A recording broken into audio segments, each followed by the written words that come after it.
با سلام خدمت شما دوستان عزیز، همراهان گرامی در کانال مادام تاروت. امروز با من همراه هستین با یک پیشگویی جذاب دیگه، پیشگویی با قهوه. قبل از هر چیز از شما درخواست میکنم که کانال رو سابسکرایب کنین. علاوه بر اون با لایک هاتون به من انرژی بدین برای ادامه مسیر. زنگوله رو هم فراموش نکنید روشن کنید.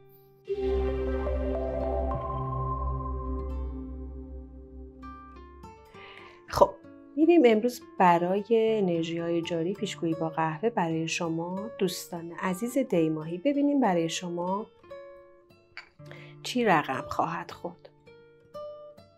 خب به دوستان عزیز دی ماهی، براتون ماچ و بوسه میبینم، در آغوش گرفتن میبینم، از نظر احساسی در آغوش یار شما رو میبینم. انگار پس از یک دوره، حالا یا فاصله عاطفی میتونه باشه، قهری و جدایی، میتونه هم فاصله به صورت بچه‌ها مثلا سفری، معشوقتون، کسی که دوستش دارین سفری باشه، راه دوری بوده باشه، میتونه این هم باشه و بعد از این فاصله در آغوش یار قرار خواهید گرفت و ماچ و بوسه براتون افتاده. قدر این فرصت رو بدونید. و همچنین میگه الان چون شما دی ماهی عزیز یک مقدار محافظه‌کارم هستین، یعنی در رابطه با مسائل عشقی و احساسیتون خیلی بروز نمیدین.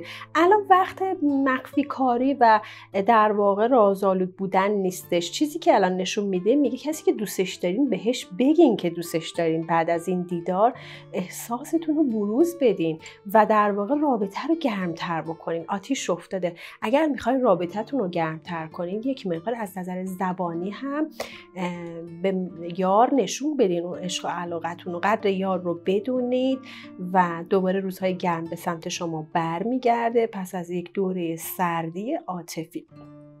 همچنین علاوه بر اون یک مقدار توی خونه سلامتیتون از نظر سلامتی مراقب اضافه وزن باشین بچهای دی ماهی.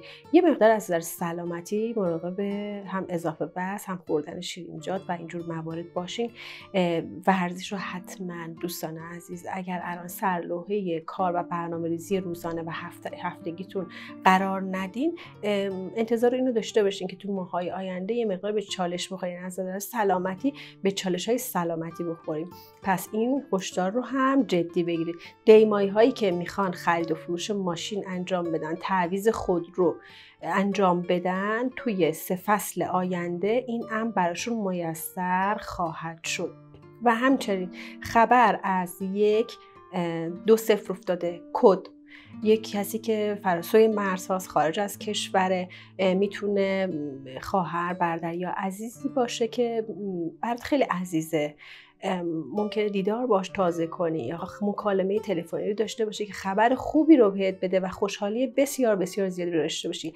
همچنین دی ماهی ها که عزیزی رو از دست دادن، اینجا براشون خیرات افتاده. سعی کنید براشون خیرات کنید که روحشون شاد بشه. ممنون و متشکرم که تا این لحظه با من همراه بودید. امیدوارم که بهترینا براتون رقم بخوره شما دوستای عزیز دی ماهی. بازم ازتون درخواست میکنم کانال رو سابسکرایب کنید و ما رو به دوستانتون معرفی کنید. ممنون و متشکرم. خدایا رو نگهدار.